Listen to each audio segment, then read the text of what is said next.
What's going on, guys? Welcome to the next installment of It's Better Than You Think.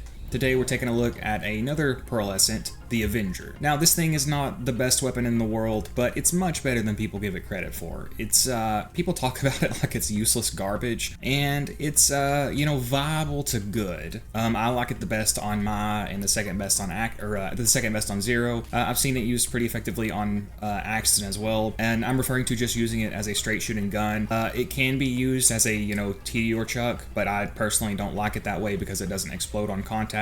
And something like the Baby Maker is going to be better for that. Now, the Avenger was power crept by the Infection Cleaner in the Commander Lilith DLC. You can see they're identical, but the Infection Cleaner has a bit higher damage. Now, the Avenger does have one advantage, which is that it can come in corrosive, so at least for loaders, the Avenger does have that little niche there. The Infection Cleaner and the Avenger both regenerate ammo, by the way, and if we compare the Avenger to an equally parted, non-unique TD or SMG, you can see it just has higher base damage and magazine size. And I'm using a pretty standard setup here. Legendary Cat class mod is just going to be really good for SMGs, Firebone, Quasar, Blockade, and we'll get started here. Like I said, I don't really like using this weapon as a TD or chucking weapon. I just prefer it as a straight shooting SMG, and it is very good at that, in my sense. Did he die? He actually got away. Let's see if I can shoot him through the bars. There we go. That was my bad for botching that a little bit. Now, TD or weapons, I have a habit of reloading all the time, so TD or weapons, I kind of tend to chew through their ammo. So luckily, the Avenger can help, because it does regen ammo. Now, this is obtained from the Binary Boss and from Tubby enemies. I get a bunch of these by doing the peek skip. I will link to my Melee Zer0 guide if you want to check that out. I cover out how to do the peek skip in that video. If you play on OP5 or higher, that is, if you play below that, you'll have to farm this from Tubby enemies. Couldn't see that guy for a second. Now, again, it's not the best SMG in the world, but it's much, much better than people give it credit for.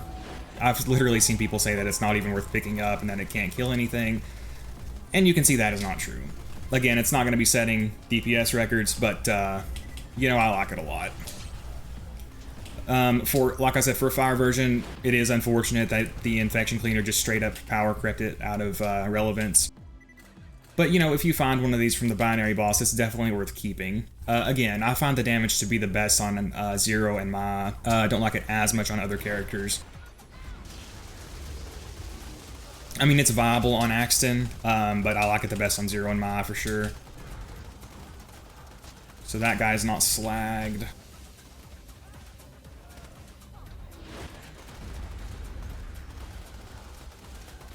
But you can see we're shredding these guys up nicely. Got a lunatic bomber. Thought he was a lunatic bomber, but he's not. Oh, there's one. Oh, was that another one, or is that... Oh, there's an ironclad. There we go. Oof, God, man, he just got shredded. Oh, you freaking asshole. So where's this guy at? My eyes just couldn't see him for a second. Yeah, my health management skills are really nice. You can see we got back above health gate from just killing one single enemy there. And surprise, we got more lunatic bombers. Didn't see that coming. Let's go ahead and strip One's shield. He's very tanky, so I'm curious to see how this performs against him.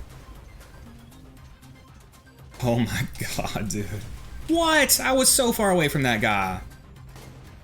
Oh yeah, I forgot I had the Quasar. I always do that. Alright, so I'm just going to go ahead and kill this guy so I can get my health back up before I deal with One. Don't want to try to deal with him when I'm below health gate. And there's another lunatic bomber coming. I'm just going to have to try to kill him. Yeah, One's pretty tanky, so that's not terrible damage. Part of that was because I got knocked off balance and I couldn't see my crits. So if you find one of these from the Binary Boss, it's definitely not something you should just pass up. I believe pre-Commander Lilith, before the OP10 days, it was a very effective raiding tool for Axton. And then, I'm not going to talk about that too much because I crap on the OP10 level cap raise all the time. But along with that, it hurt Axton's ability to TD or chuck the raid bosses, which is very unfortunate.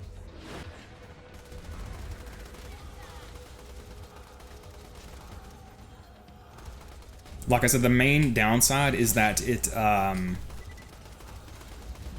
if we can take him out without slag. With the help of Cloud Kill, we're able to do so.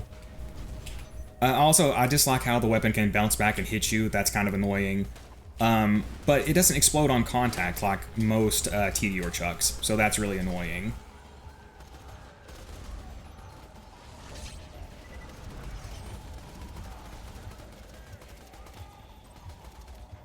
I've been doing a lot of these videos recently. I'm going to take a break and start doing some build videos again.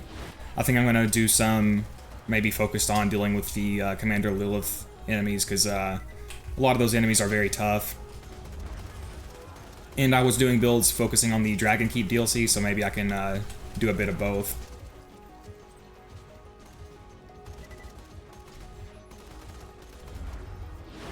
Take this guy out and get ready for the extra spawns up here. But yeah, after I do this run with Mai, I'll do a run with Zer0 as well.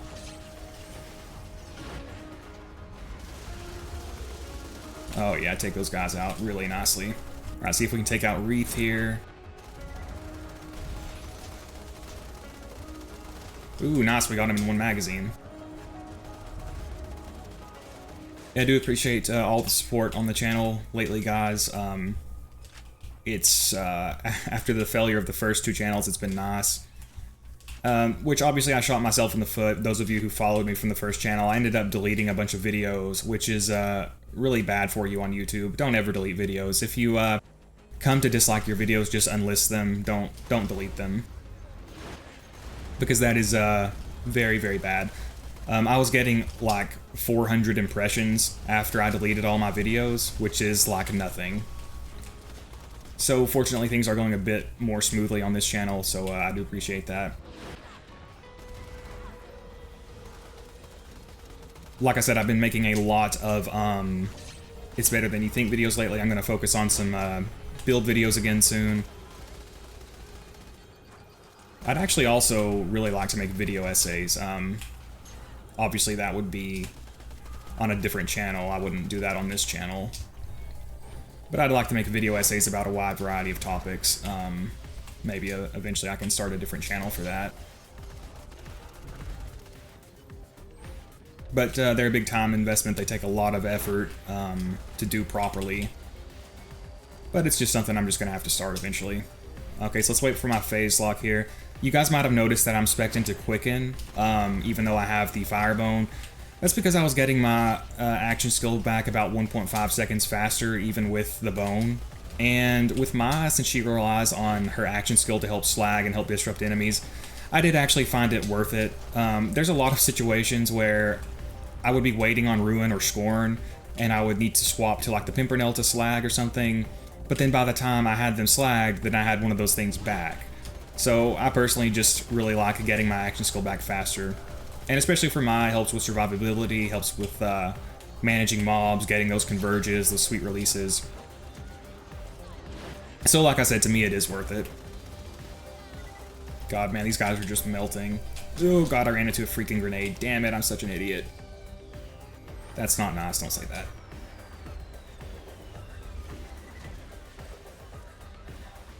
But yeah, I did experiment with a video essay on my first channel, with that slag video essay.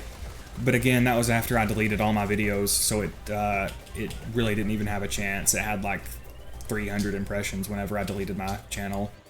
So I don't know why I phase locked him from so far away. This is why I need to not get distracted talking about crap, because then I make really bizarre plays. So I can't see his face. Damn it, bro. Where's your face? We're just gonna have to take him out with body shots. There we go. All right, yeah. So the Avenger, far from a useless weapon. Like I said, I find it to be the most potent on Mai and Zer0. So definitely don't just throw this thing away if you find it. Yes, if you have an infection cleaner, a fire version is going to be just a straight downgrade. But you can always look for a corrosive version. So I personally like it a lot. It's definitely a pearlescent that does not suck and is, in fact, very viable and much better than people think. But we'll head on over to the Zer0 Run. Alright, and here we are with the Zer0 Run. I do have a Corrosive Avenger here, which, like I said, is the one upside to the Avenger compared to the Infection Cleaner, which is that it can actually come in Corrosive. So at least for loaders, it is going to be better, using a pretty standard setup here. and we'll go ahead and get started.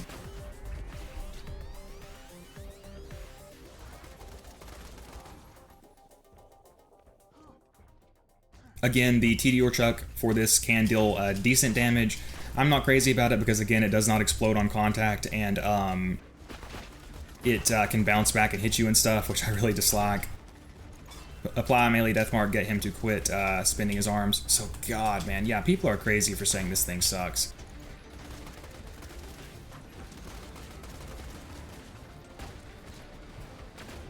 Again, I understand the argument that it's been power crept, which is unfortunate. But, you know, if you want to fight loaders, the infection cleaner is locked to fire, so the Avenger does still have its niche here. The main downside, like I said, is that the weapon can bounce back and actually hit you, so you got to be careful to not down yourself. But as far as damage potential, you can see it's very good. I do that all the time, man. I'm so bad for blowing up hot loaders too close to me. I don't know why I do that. Like, dude, you know if you do that, it's gonna damage you. He didn't get slagged from that, seriously.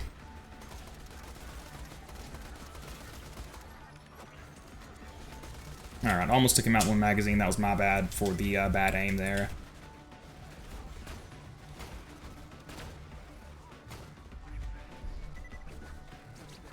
See how quick we can take these guys out. Maybe we can line up a bore shot. Not really.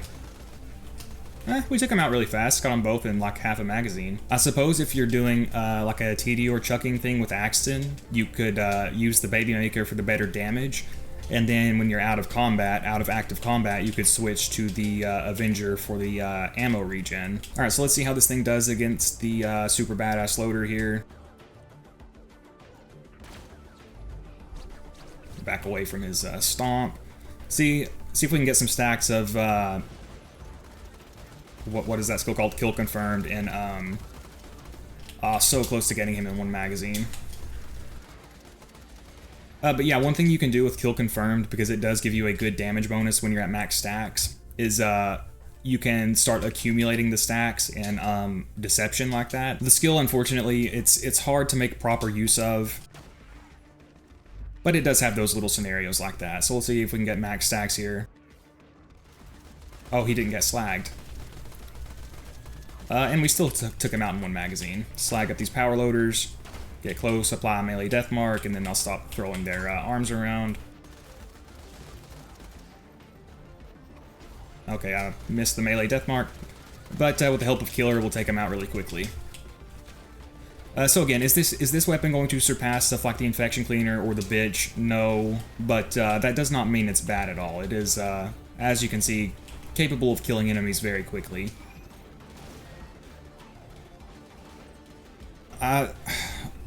Like I said, as a straight shooting weapon, I don't like it as much on Axton, but it is viable. Not super sure how it would perform on Salvador, Krieg, or Gage, as those are characters that I don't know a ton about. Okay, here's a hot loader. I'm going to kill him from over here so he doesn't blow up and kill me. I am learning. My brain is getting some additional wrinkles. This is nice. Execute close distance. Where's this guy at? Shoot that arm off so we don't take too much damage from this guy.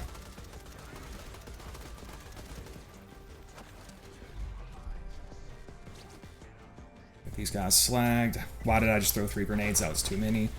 Lined up a good bore shot there. What was that? I just got a world drop, legendary something. I'll check it out after I kill this guy. Kinda hard to land my crits at this range. There we go, we shot his arms off at least. Alright, let's try to get a little bit closer and take this guy out for real. Here we go, let's see what we got here. A rubberized storm front with a 0.1 fuse time, that would be decent, but I have already got a better version. Yeah, like I said, I'm going to slow down on the weapon reviews for a bit and focus on maybe doing a couple of build videos and editing that challenge run. And then, you know, of course, I'll come back to the series. My goal is to reach 101 episodes of this series, because then I can say that there are hundreds of viable weapons at OP10. I think this is number 11 or number 12, maybe. And, you know, plenty more coming. Like I said, the good thing about these is they don't require a ton of time and effort, especially after I upgrade my mic. By the way, somebody mentioned using a noise gate to help, like, stop picking up background noise and stuff. The bad thing about noise gates is that you can kind of hear them opening and closing, so to some people that's distracting. I do use an expander, which is basically a less aggressive noise gate that helps with background noise, but, you know, you can't hear it opening and closing like a noise gate. But I need to upgrade my mic anyway. Like I said, the HyperX SoloCast is good, but I just need to upgrade my mic anyway. It's a good beginner mic, but it's not the most high quality, and it has some issues. It's horrible for picking up desk shakes and stuff. I have to be super careful to sit really still and not rocking my feet and stuff too much when I'm playing. Yeah, I'm really enjoying this weapon, though. It's, again, it's not going to be setting DPS records, but, you know, it absolutely does not suck. It absolutely is another underrated Pearlescent.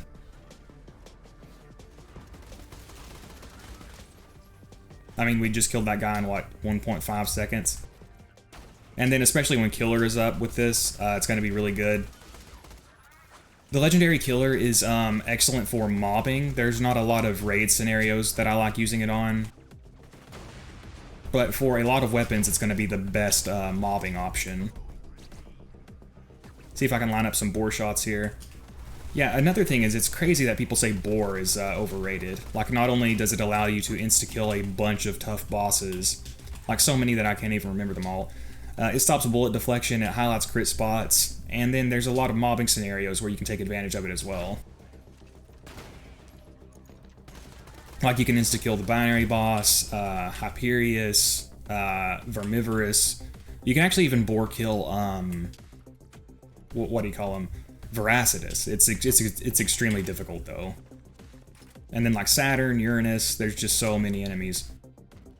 The Warrior, I think it can even be bored, although it's hard to pull off.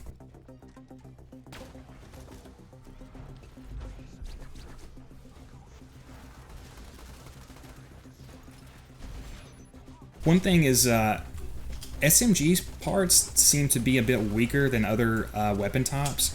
I'd have to look at the stats in front of me to confirm that, but I just noticed that, like, looking at the grips and stuff, the stats on them just aren't very good. Like, I think 3 of them lower damage.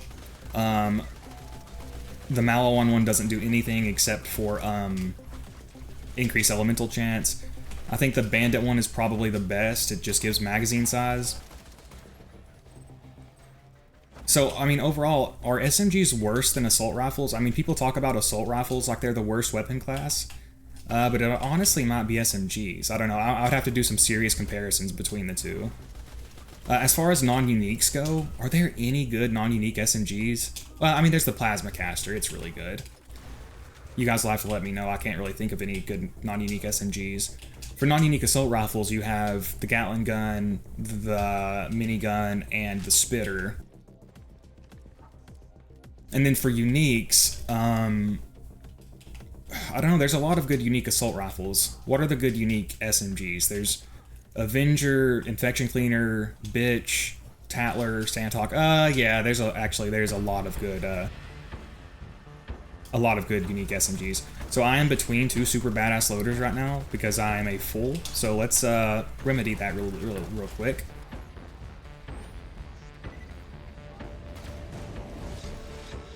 And here's a secret technique that can really help your survivability in this game.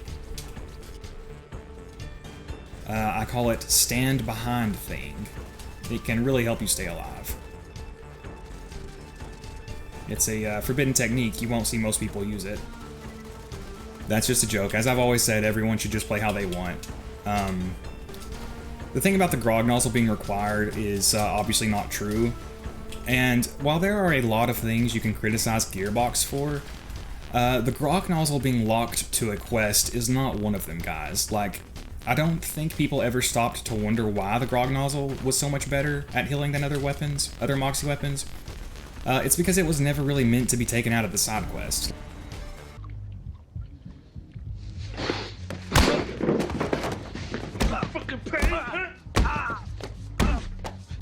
They probably just didn't want it to be super annoying to get the dwarves over there and stuff, so they just gave the grog a ton of healing. But you know, what we have learned from Borderlands 2 is that if you have really broken tools like the B-Shield and like the grog nozzle, your players will basically abuse them and develop their skill levels around them, kinda at the expense of developing, you know, healthy, better play habits. Honestly, I could make a video essay about that in and of itself, and maybe one day I will. One day I will make like a 3-hour video essay about why Borderlands 2 is so great. That'll be a while down the road, but one day I will make that video essay.